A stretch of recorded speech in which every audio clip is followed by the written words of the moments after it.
Good morning, and thank you for joining us. It's great to see familiar faces and new business owners with us this morning. Today, we are launching a four-part series with Bank of America. I'm Olivia Rios, Director of Operations and Programs at the Los Angeles Latino Chamber of Commerce, and I welcome you to today's part one of financial session on building business credit. Our speaker is Valerie Rivas. Valerie is Vice President, Small Business Community Officer at Bank of America, who is dedicated in her area of dedication is Los Angeles County, and also extends her work into other areas on her time. So Valerie understands a business owner's unique needs and focuses on recommending financial solutions. I can't wait for you to learn more. And so I'd like to just dive right in. So before we begin, we ask that you please mute yourselves, be open to learning, and we'll do a question and answer session at the end of today's webinar. So let's get started. So thank you, Valerie, for your time and to help small business in our community. I want you to know that we value our partnership with Bank of America, with you and your team. This series is long coming, and we know that we will do more together in 2024.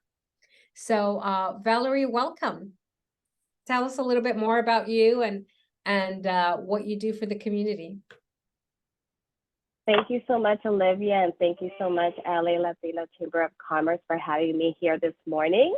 And thank you, everybody here, for joining as well, and also not only investing in yourself, but in your business as well. As far as who I am, who's Valerie Rivas, right? So I work with Bank of America. I'm a small business community officer. I'm a vice president. I am a vice president for that department. So pretty much I have been in the finance industry for the last 19 years. For the last 13 years, I have been serving small businesses and entrepreneurs like yourself. And I've been with Bank of America for a total of 9 years. And I say a total because I was with Bank of America, I left, and they recruited me back. So now I'm back here for the last 5 years. As far as my education, I went to Cal Poly Pomona right out of high school. And I ended up graduating from University of Phoenix, and with a bachelor's of business administration, and also got my certification in human resources. In addition to that, I'm actually part of a couple executive boards. So I am part of a EBPA of Southern California, and also one Inland Empire. I'm part of their executive boards, and I'm part of 3 advisory boards. So Multicultural Business Alliance, OMG Women Advisory Board, and then also Better Money Habits within Bank of America. So I'm very involved in the community, and pretty much in my role, what I do is I partner up with any organization that supports small businesses and entrepreneurship. And for example, LA Latino Chamber of Commerce, and I get in front of their constituents to be able to provide financial literacy, education, resources, tools, and access to capital options, whether it's here with Bank of America or trying to get you ready for Bank of America and all those traditional lenders that are the that lead the industry. So as far as my personal life, I do have a son. He's 13.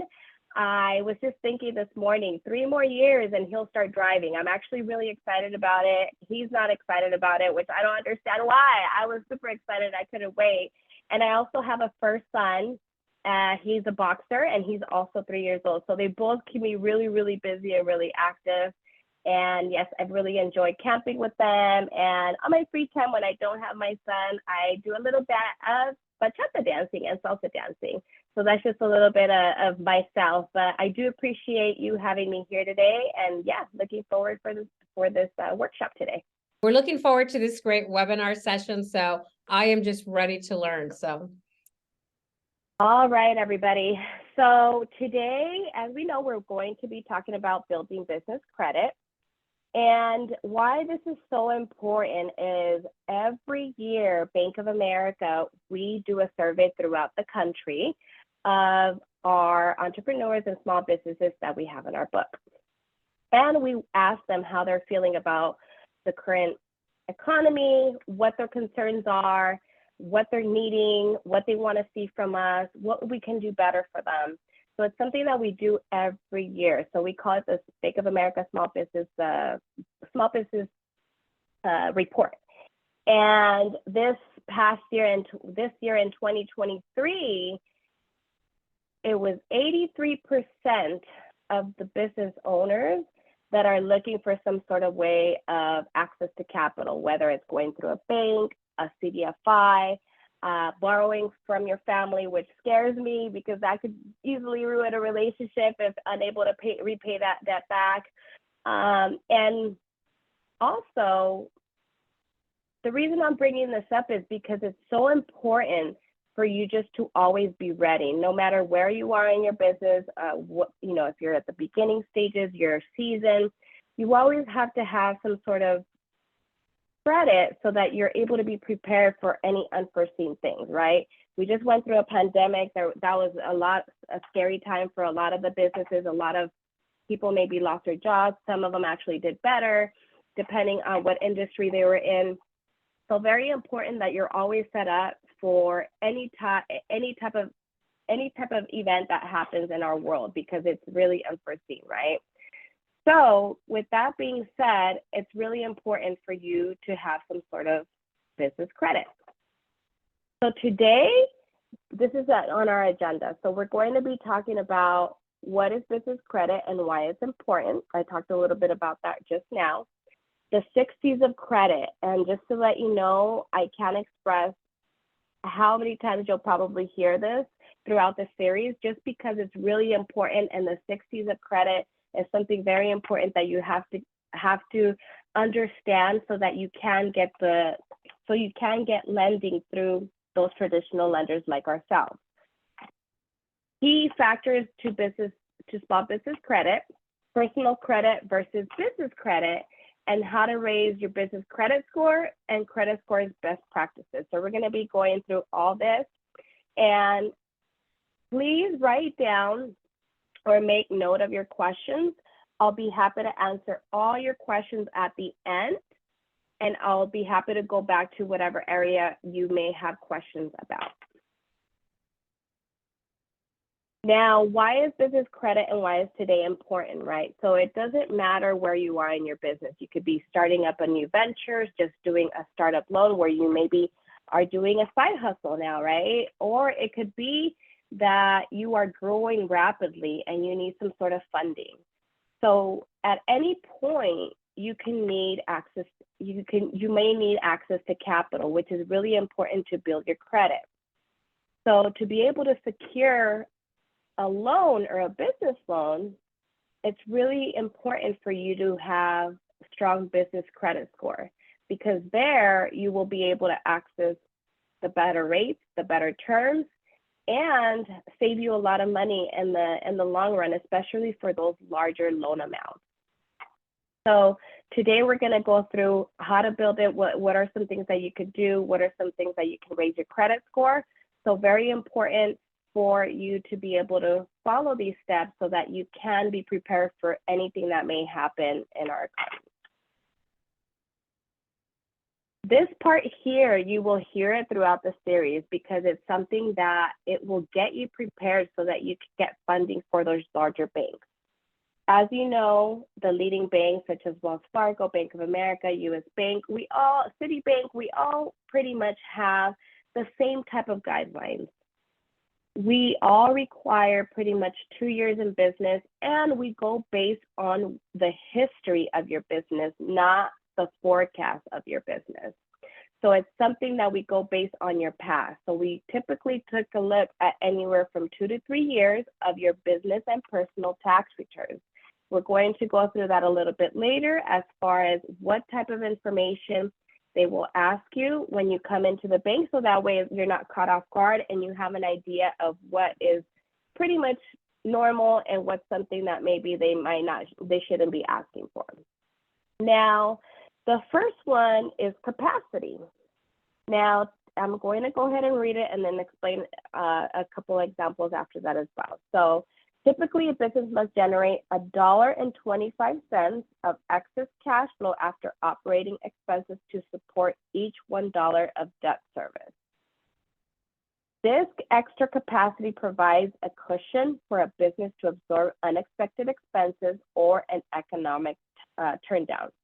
Now, when we talk about you need to generate $1.25 for every dollar that you put in of debt service meaning the debt that you are acquiring. So, for example, if you're acquiring $100,000, after that $100,000 and your payment, we want to see that you're still able to get $1.25 back after every dollar that you inject to your company. 2, capital. How much capital and what type has ownership invested in the business?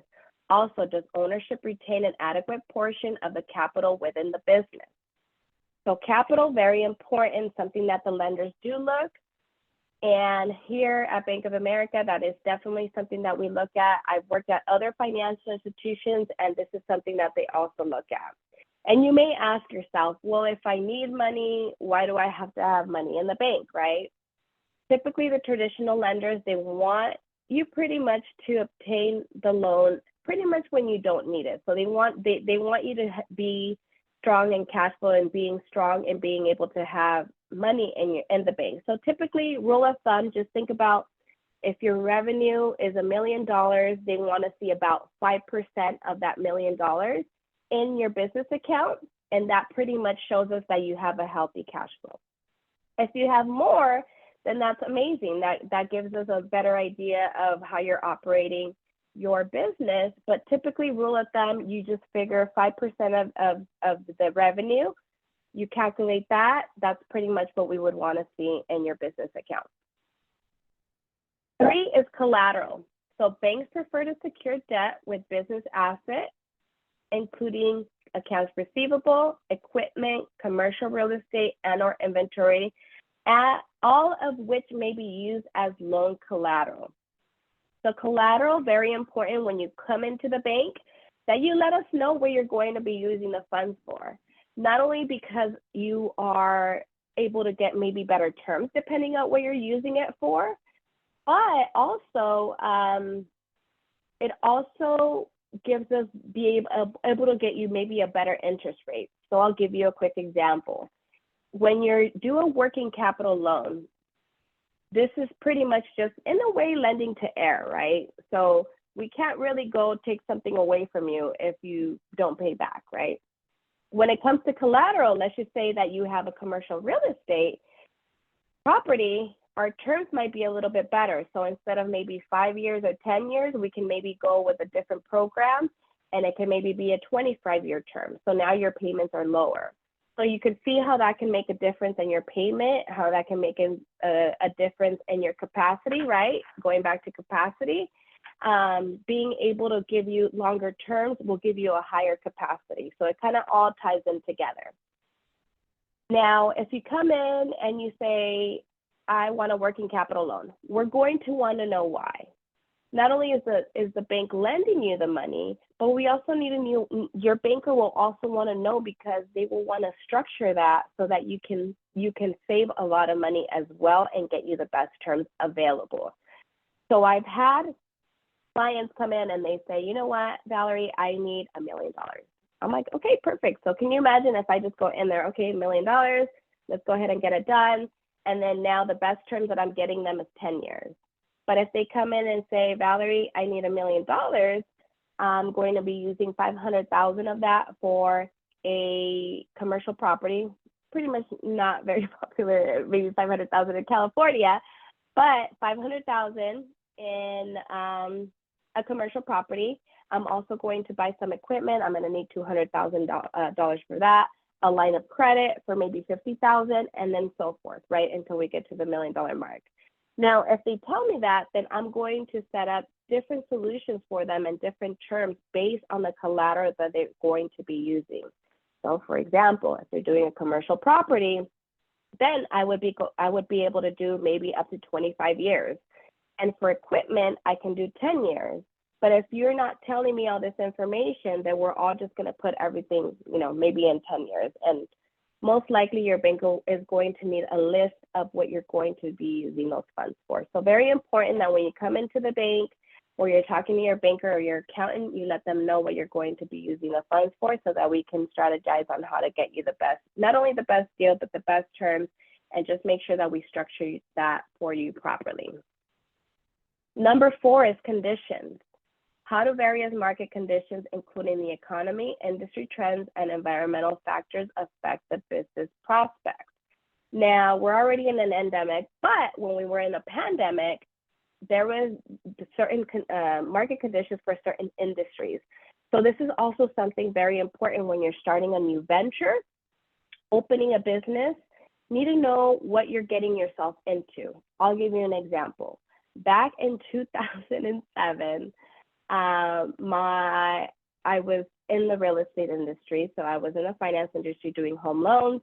And my family had home loans and real estate company.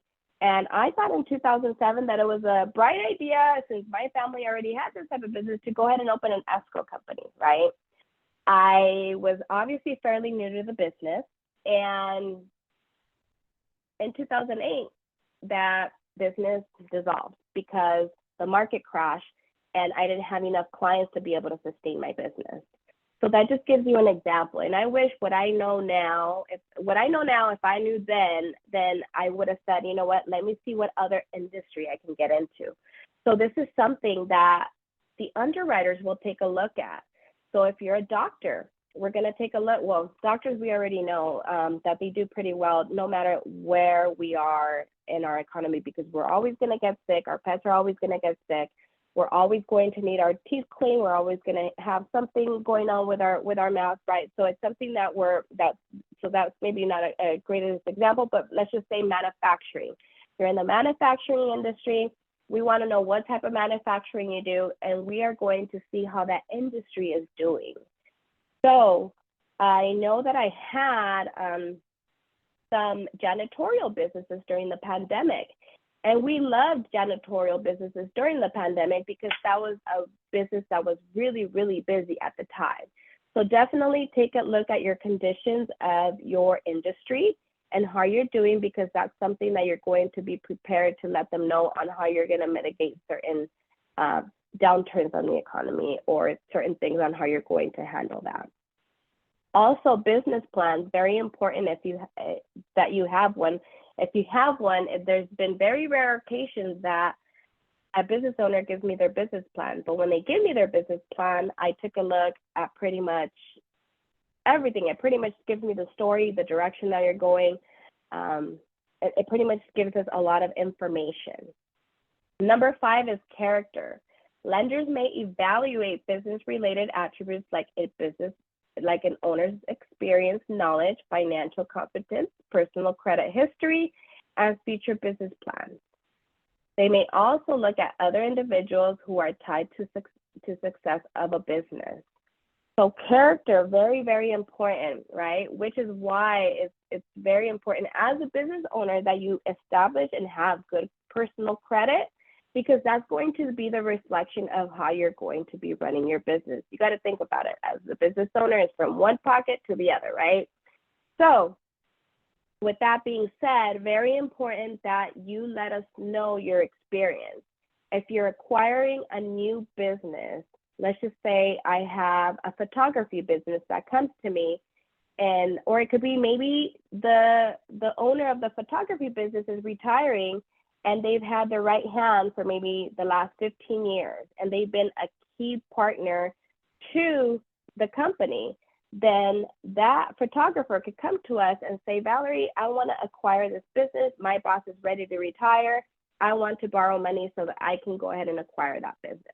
That is something that we can do through SBA. And as far as you being able to do that, we want to know what your experience is. What did you do while you were an employee? Did you manage that business? Were you a vice president?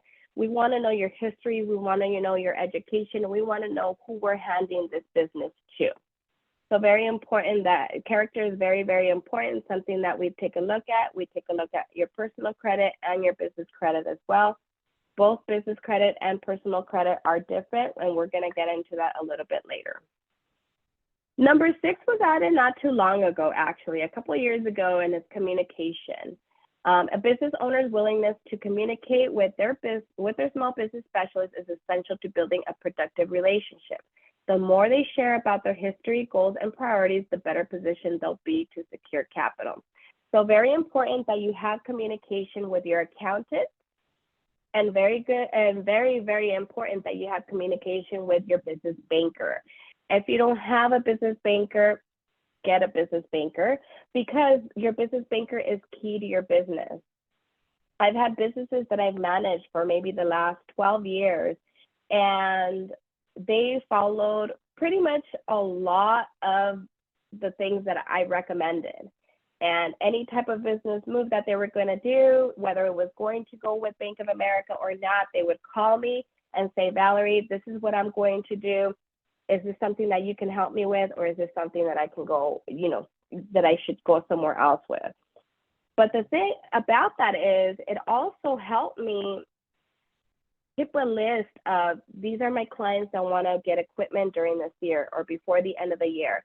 So when we have some sort of promotion here at the bank, or if, let's just say that we had a rate drop, or we have some really good promotion that I can get these clients in, then I would give them a call. I said, hey, you know what? I know you wanted to do your equipment at the end of the year, but right now we're waiving the origination fee, or let's just say we have some sort of grant program at the moment, or we have maybe a 0.5% off. And not only that, but maybe the rates went down. So having that communication will be top of mind for your banker, and they will call you on certain things that you spoke to them about. Oh, you know what? They wanted a loan for an equipment. Right now, we're having an equipment reduction rate.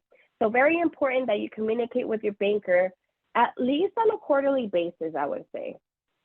So on a quarterly basis, I would say would be the minimum. So every quarter, so just talk to your banker 4 times a year. Schedule 1-hour conversation with them. Sometimes it could take longer depending depending on how big your business might be. But make sure that you dedicate that time on a quarterly basis with your banker and with your accountant. And sometimes your accountant will work with your banker to get you where you need to be based on your current situation. So that's very, very important. So any questions about this section, please make sure to write them down or keep it top of mind so that at the end I can answer any questions that you may have. So here are different key things that we take a look at when it comes to establishing your business credit, or that we take a look at. So it would be the ability to pay. So income or revenue from your business is considered cash flow. Typically, a business needs to have 1.25 of income to support every $1 of your debt service. While some lenders may require a little as $100,000 annual revenue, most bank requires $250,000 annual revenue minimum, which is true. Now, the ability to pay, very, very important. So sit down with your banker or your accountant and make sure that when you're coming in to the bank, you talk to your banker so that they can help you see how much you qualify for. The worst thing that you can do is not listen to your banker's advice and just submit blindly of maybe your revenue is, let's just say, $200,000. And if you're asking for $1 million, that might be an instant red flag for the underwriter. So make sure that you work with your accountant and your business banker before submitting that application so that it is not turned down immediately. Now, like I mentioned, we do take a look at your cash flow of how much you have to support. So we take a look at $1.25 of every dollar you put into the business. Every dollar that you put into the business, we want to see you come back with $1.25 after acquiring the debt you're going to acquire. Now, I want to emphasize on this because this is not always true. There's other programs out there that might require a little bit less, that could give you a higher capacity, meaning giving you a higher loan amount. Now, what that means is if we go to SBA, for example, I believe we right now require $1.15 for every dollar that you put in. So that kind of gives you an idea of the higher capacity that you can get with certain programs and certain terms. So I just wanted to emphasize on that $1.25 is not always true. It could be a little bit less. Sometimes it could be $1.10. And depending on maybe a nonprofit CDFI, which later we'll talk a little bit more about that in our series, I've seen even as low as $1. So kind of giving you some pointers there. Stability. So most lenders require 2 years in business verified by 2 years of financial statements and or tax returns in business to demonstrate the business employment and credit stability. Establishing an EIN, which is an employer identification number that you can get through the IRS, is important for tax reporting purposes and for separating business and personal finances. Simply apply through the irs.gov website. So this is also something that your accountant could do, or you could do yourself to get an EIN. That's something that you will need. And taking a look at your stability, we are going to see, again, the traditional lenders are going to see what you did in the past. Yes, we do want to know what you're going to be doing in the future because we're going to lend you the money. So we want to make sure that you're going to be able to pay us back. But we are taking a look at the last 2 to 3 years, depending on what program we put you on, of your personal and your business tax returns. A little bit later, we're going to talk about what type of documents, additional documents they may ask for, so that way you're not thrown off guard when you go into the bank or you talk to your banker. Something else we take a look at is your willingness to pay. So very important that you're able to pay us back, right? So willingness to pay is based on your past payment history with your personal credit and with vendors. Paying creditors early is a good practice and could help improve your business credit score. Dun & Bradstreet only assigns perfect payment scores, which measures a business payment history to companies that pay early. So we will get into how to use those credit cards and not to get into debt. This is for something so that you can help your cash flow, not necessarily get into debt for the business. It's something that you will also be able to establish your credit for the business. Very important that we get that started pretty early. But willingness to pay, credit history, very, very important, both on the personal and the business side. We talked about character earlier, right? It's one pocket to the other. So pretty much we take a look at your personal credit because that kind of gives us an idea of how the owner is going to manage the credit score for the business. So moving on, so here we have credit score, how personal credit is scored, and the importance of your FICO score. So credit score is pretty much your creditors and lenders also base your ability to pay off your credit score, pay off your credit score. Owning a small business, you have 2 types of credit scores that may impact your credit worthiness, which is business and personal. So very important that you monitor your business credit report and then also your personal credit report. If you have Bank of America with us, and a lot of the financial institutions now, you actually have a credit monitoring service through your online banking. And then also on your online banking, you should also be able to also manage your business credit score. So a lot of people don't know what their business credit score is. You could also manage it through going to Brad and oh my goodness, why can't I remember what it's called right now? I just blanked out, sorry. Dun & Bradstreet. It's Yes. not even on there, but I remembered. I was like, wow. Okay, so as far as that, you could also sign up to get your DUNS number there. Some easier way is if your bank reports to Dun & Bradstreet. So Bank of America is one of them. I know that Wells Fargo is another bank that also reports, and right now I can't think of any other bank. Take a look and see if they're reporting to Dun & Bradstreet because that's really important because eventually you're going to need this if you ever are looking for any type of access to capital options. It'll give you access to better terms. How personal credit is scored. Personal credit is scored, your personal credit score or FICO score is based on your personal credit history. Personal credit scores indicate your ability to repay personal debts such as credit cards, car loans, and a mortgage. So when it comes to personal credit score, I always say, always just at least pay the minimum payment. Very, very important.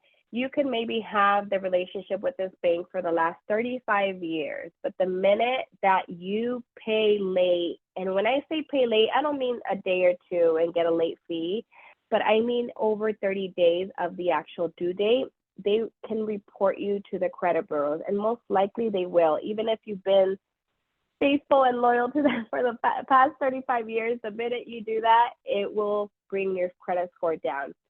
So back in May, I was in the hospital and I was a little sick. And I obviously, when I came back, I had to get back on track with work. And then I somehow forgot, I guess I just never realized that I didn't have my automatic payments on a couple of my cards that I guess I used when I was doing Uber Eats because I couldn't cook. And so they were on file and I forgot to pay.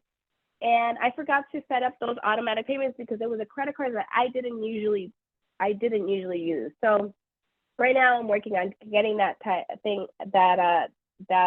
negative impact on my credit score off, showing, medical records and things like that. But what I'm trying to tell you is just do yourself a favor. If you're able to just do automatic payments on the minimum payment on a monthly basis, it'll help you keep your credit score from going down and avoid situations like I went through earlier this year. The importance of your FICO score. How you manage your personal credit could be an indicator on how you will manage your business debt. FICO scores range from 300 to 850. The higher the FICO score, the better. Improving your personal FICO score could include disputing any inaccuracies in your report and paying bills on time and in full. So I did mention, right, inaccuracies. In my point, it wasn't an inaccuracy. So I'm pretty much just asking for forgiveness given that I was in the medical state that I was. But in order to avoid all of this, just try to do a minimum payment on a monthly basis, automatically being taken out.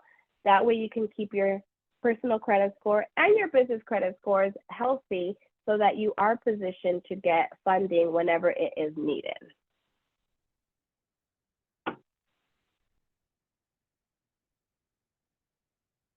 Okay, so as far as I can't see what this one says, I'm sorry.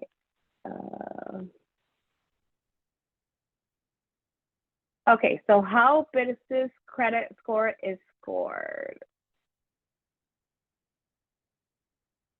I have this banner that's covering my slides. Several credit reporting agencies, including Dun & Bradstreet, Equifax, and Experian, track business credit scores. Each with its own scoring methodologies. Generally, business credit scores range from 1 to 100, though that's not always the case. Scores that may be used to evaluate your business credit worthiness include Paydex score, Equifax, and Experian. So I know that on the personal side, we have 3 credit bureaus. Just keep this in mind that Equifax and Experian are the primary ones that we use for business. So typically, if you're going to do a card with us, we're either going to run Equifax or Experian. Those are the ones that we use, and they're usually heavily based on your personal credit score because typically if you're starting your own business, we want to give you the opportunity of being able to establish that business credit. And the way that you would do that is by opening a business credit card. So we're going to run Equifax or Experian on the personal side if you don't have any business credit. So for Paydex score, based on a rolling 12 period of your business payment history as reported to Dun & Bradstreet. So you got to remember also, if you have any vendors or suppliers that give you vendors credit, they will also report to your credit bureau. So keep that in mind. And that's actually been a surprise where I have clients that have 800 score on their personal side. And when we run their business and personal, they have an amazing personal score, but then it kills the deal because they haven't been on time with the suppliers. And sometimes they don't even realize that they are reporting to these credit bureaus. So very, very important that you go ahead and always pay your suppliers on time. And if not, then ask them also if they are reporting, because if they are, then this is something also in addition to your personal credit score and your business that you have to take a look and make sure that you stay on top of it. So I had my clients say, but I have a really good relationship with my supplier. I go in there and they, they're really, really friendly. Like I never knew that they were reporting me. Well, they're not really required to, right? Those are just employees. This is something that they keep in the back end, and they could report you and can negatively impact your score. So yeah, that I remember this particular client. It was a $5 million deal. Everything pretty much was pristine except his business credit score, unfortunately, and we were not able to lend on him here. So something else to think about as well, if you do have vendors or suppliers, make sure that you pay them on time. So things that we could do to establish your credit and raise your credit score. So establish trade credit accounts. So those where a vendor is willing to give you terms such as paying 30 days. One good place to start is big box office supplies and home improvement stores. Lenders typically don't consider a small business credit history to be established until it has 3 business credit scores, 3 business credit cards, 2 loans fully paid off, and 5 trade credit accounts. So we call this the 5-3-2 rule. Very important. So I've had clients come in, oh, well, I already have an American Express. So to my knowledge, American Express, actually, it's a beautiful card. It's a prestigious card. You typically, they have large annual fees, but it's actually not helping your credit at all. So you want to make sure that you get a credit card that is reporting to Dun & Bradstreet, and so that you do establish some sort of credit. So, rule of thumb, we're taking a look at here, we want to see a total of 5 trade accounts, right? So out of those 5, we want to see 3 business credit cards and 2 loans fully paid off. And so you're going to tell me, well, how am I supposed to get a loan if I don't have 2 years in business? There is still ways that you could get loans if you are not 2 years in business. There is exception to those rules, and that would be going through either 1, a broker, or 2, through a CDFI, which are the community financial institutions that are able to lend to startup loans, and pretty much they're there for the development of the community. Also, another way that you can also establish business credit is auto loans. So if you have any auto loans that you use for your business, not only could it potentially be a write-off for your business, but also become an asset to your balance sheet of your business, but also take that credit out of your personal and put it on the business. And then now you have a business auto loan under the business that's going to be working for you. So if you're paying that on time, that's something also, once it's paid off, it'll be one of your loans that are fully paid off, and you'll be ready for the banks, the major banks. Encourage your vendors and suppliers to report your positive payment history to the credit bureaus. Start with larger businesses, which are more likely to set up furnishers of the information to major credit bureaus. So if you have any vendors or suppliers, ask them if they report to Dun & Bradstreet or if they report to any type of credit bureaus. Make sure that you give them your EIN number, not your social security number as an owner, but your EIN number. EIN number, very, very important that you leverage this so that you are establishing these trade lines on your credit report. Another way to raise your credit score is pay bills on time or early.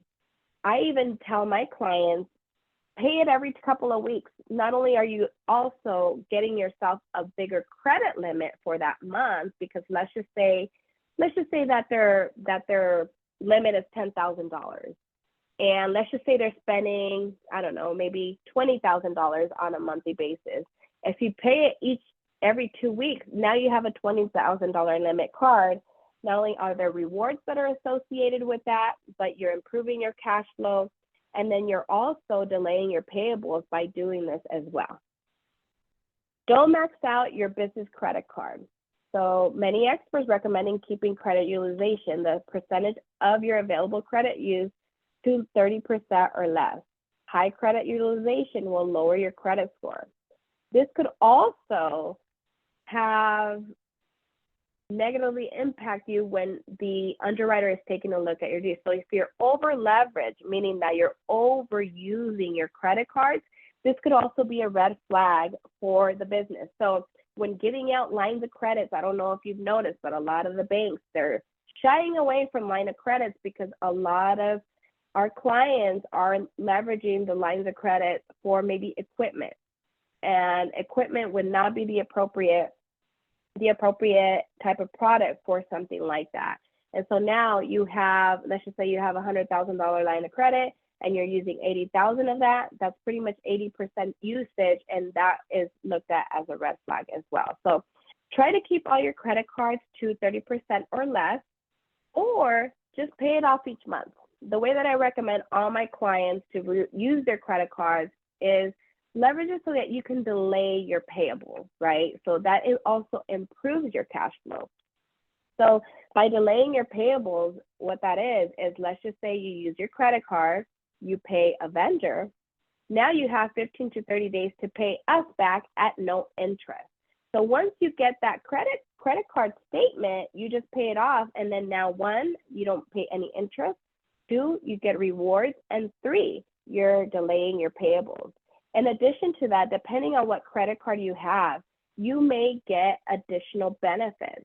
So I just found out that one of the beds for my son that I bought 2 years ago, I think it only had a 1 year, it only had a 1 year warranty, but because I used my credit card to purchase it, not only did I get the points, but I got the warranty. Now I'm getting a new bed delivered because it broke within, it gave me like extended warranty. So take a look at that also. So there's also additional benefits to using your business credit card while you're also establishing your business credit. Avoid judgments and liens. Items such as judgments and tax liens can remain on your credit history up to 7 years. Very, very important. You could have the best credit score, the best cash flow, the best, pretty much everything on every C, all the 6 C's are all checked out. But if you have a judgment or lien, that could also be a deal killer for those major banks. And again, I want to express, getting funding by the major banks is going to give you the better terms in the industry. Open a business checking account and a business credit card. Separating your business banking gives you a more accurate view of your business cash flow, and it makes it easier to track your tax-deductible business expenses. So as far as personal and business, always keep those separately. Not only does it help you manage if you're profitable or not, and also if you have different locations, have a different business account for each location.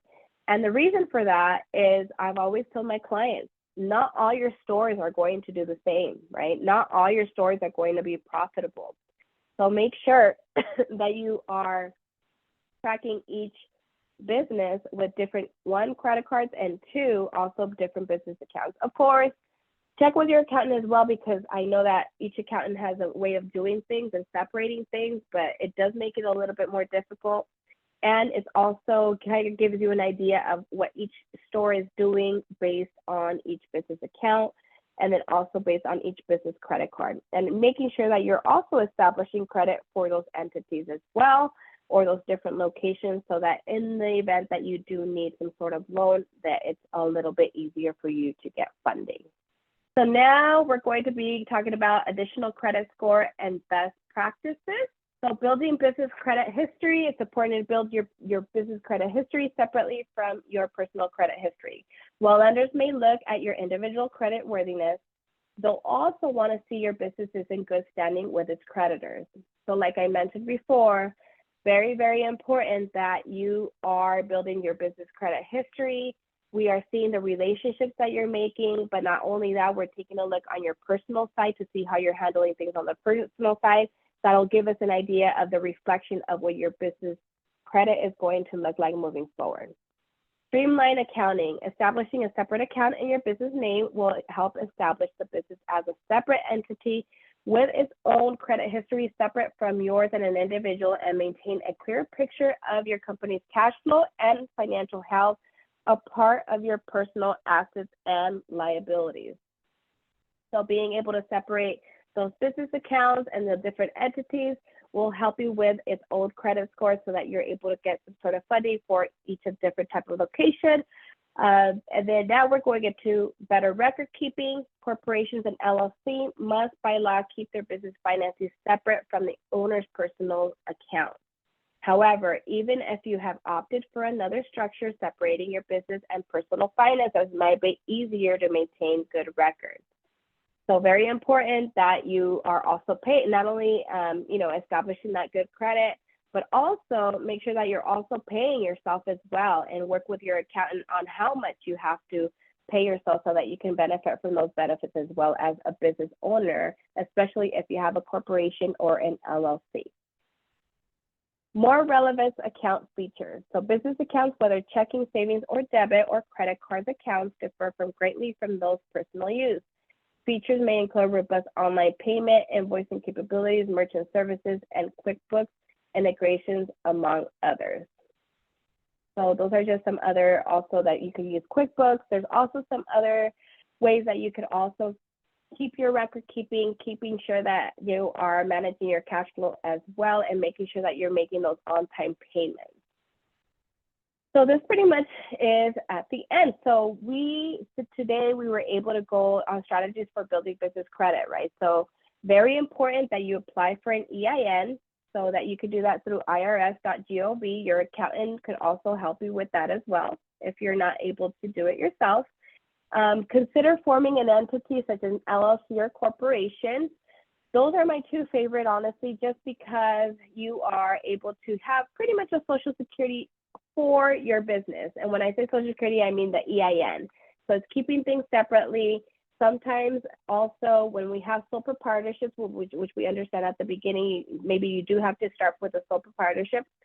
Talk to your accountant about also getting an EIN, because you could still keep it separately, and also you could still take things out of your personal credit report and just put it on the business as a business expense. So even if you are a sole proprietorship, you are still able to get an EIN. Also, something else I wanted to emphasize on that is throughout the years, what I have noticed as being a business owner, sometimes this information becomes public. So unfortunately, I have seen some information on our systems where it shows the owner's social security. So you want to make sure that you're safeguarding your social security, because that's personal, right? That involves getting a mortgage, that involves getting a vehicle, anything personal, you want to keep that personal. So make sure that you are getting an EIN so you can keep those separate. Even if you're a sole proprietorship, you're still able to do that. Make sure that you open a business checking account, making sure that you keep everything separate from your personal. And also it'll help you know the health of the business. So if you're commingling with your personal and your business, how are you really going to know what are your business expenses and what your personal expenses are?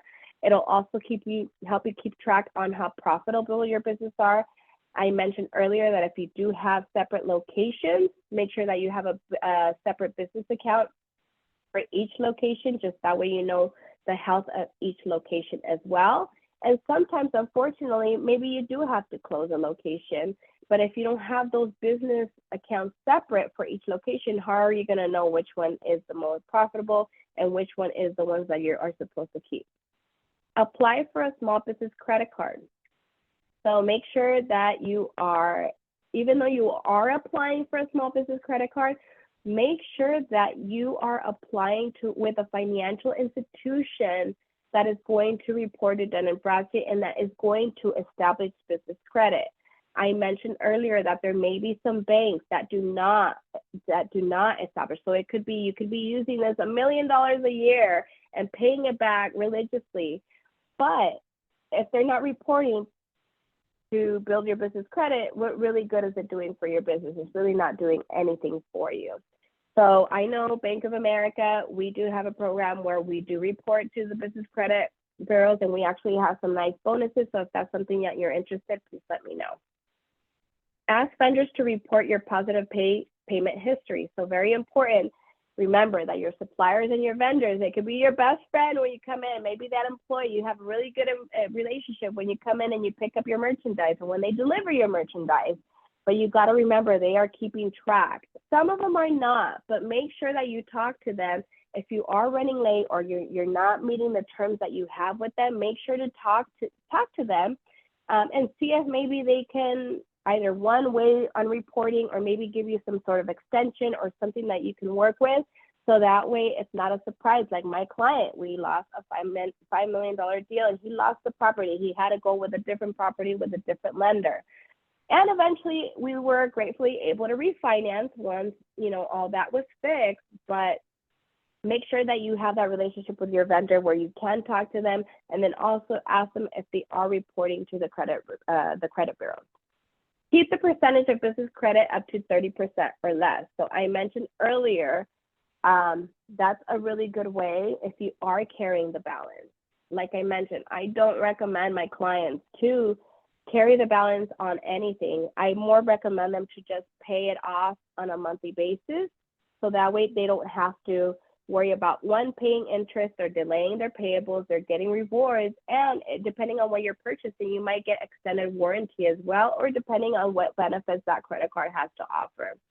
And lastly, monitor your credit scores and reports. Some of the benefits of building business credit is qualifying for financing, securing better interest rates and payment terms, add to working capital, lease equipment and vehicles, and grow or acquire another business. So we're going to go through that on our future series. But here, if you want to learn more about Bank of America, you can scan our QR codes. The first one is the Small Business Resources.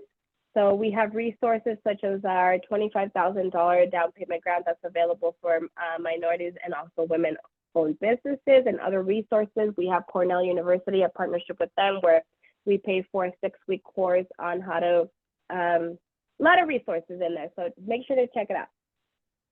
Learn more about financial health, so better money habits. So if you need any type of financial literacy classes, or you want to see a webinar, or maybe something similar to what you saw today, different speakers and things like that, you can scan there and you can actually have access to other webinars that are available. And of course, the last one is free learning, Learn with Bank of America. So you'll have different resources, maybe how to better your operations, things like that. So feel free to scan these so that you can get more information. But I want to thank you for everybody for joining, and Olivia, I'll pass it over to you. Thank you so much. Well, thank you, Valerie, for such great information. So let me go through the questions real quickly. Someone had asked, Cynthia Delgado asked, how can we obtain a copy of B of A's annual Smart Business Report? Well, actually, if you go, it's funny because I was trying to get some information out of it last night. So I literally just Googled Bank of America Small Business Report and it popped up. So it's on, you can find it on our website, but if you Google it, it should pop right up. All right, that's an easy one. And then we have Jesse. What's the difference between business credit and corporate credit? They're both the same. Okay. They're the same. So yeah, it's reported. Yeah. Okay. They're the same. And let's see. And that is it. I did have a couple of notes that I took down, the importance of business credit and why you need it, that, differentiate between business and personal, and how important it really is, because you really need to have your business on its own credit to merit the future loans, the funding, access to capital, and things like that, right? And, I loved how you gave examples for each of the 6 C's of credit, because sometimes there's folks that just review them, but you really need to take a deep dive to understand, and how you elaborated and gave examples was ideal. So thank you for that. And your presentation was thorough. So I appreciate everything that you do and that Bank of America is doing, to help scale our businesses. So I guess if you want to talk a little bit more about your upcoming sessions, I know you have session 2, 3, and 4. So on here, you can also add me to your contacts. If you have any questions or anything that you want tailored to yourself, any consultation, feel free to scan my QR code and you can contact me there. My website's on there as well. And as far as, so today we did building business credit. And part 2 is going to be how to obtain loans in today's environment. And again, we're going to be focusing on we're going to keep stressing the 6 C's of credit. And we're also going to go through different ways on how you can obtain credit today. So it could be maybe that you're a startup loan, right? You're a startup, I'm sorry, and you need a startup loan. Well, Bank of America, Wells Fargo, those major banks might not be able to fund you. However, there is other ways that you can obtain credit. Then on part 3, we're still going to be talking about the 6 C's. But we're going to be going through the different financing options a little bit more thoroughly than we do in part 2. And I'm going to tell you more about grants, where to go and where it's reliable to go obtain grants, what you're going to need to obtain grants, what are some things that CDFI lenders take a look at, alternative ways of financing. We're going to go through crowd funds. So different ways on how you can get financing when you're not ready for those traditional banks. Or it could be maybe that you have a little bit of bad credit at the time. Maybe you just went through a financial hardship. Maybe you just went through a hard divorce where maybe your credit was affected. So we'll go through our alternative ways of funding because nobody's going to stop us getting to where we need to be, right? And then number 4, the 4th series is going to go through cash flow management. So after we've done all the first 3 parts of building your credit, where you can go get the loan, how you're going to manage your cash flow after we've done all that and after you're established, after, and make sure that you are able to be profitable because the end goal is for you to be profitable in the business, right? We're not in the business to make no money. We're in the business to make money. So we are going to go through cash flow management and how to improve your cash flow, things that we could do. Like, for example, today we talked about delaying payables, right? And that's maybe an idea that maybe you didn't think about. But if you think about it that way and connect it to your business, that's just one way. So we're going to go through different ways on how we manage your cash flow. There was one question. What is the minimum personal credit score that B of A requires? We don't really have one. And the reason for that is it could be, we don't really have one and we don't really have guidelines that it says. We run it through an automated system. And things, you could maybe have a really good credit score and what could happen is maybe recently you just stop paying a lot of your debt. So and that does still happen. So we don't really have a minimum credit score, but you figure maybe rule of thumb, you figure 680 maybe could be a good number to kind of just give you a little bit of a start yeah, but we don't really have necessarily like a minimum credit score. Okay, well, thank you for that. And on that note, on behalf of the LA Latino Chamber, we thank you for your time, consideration, and for being a member of our organization. Once again, have a blessed day, and we'll see you soon.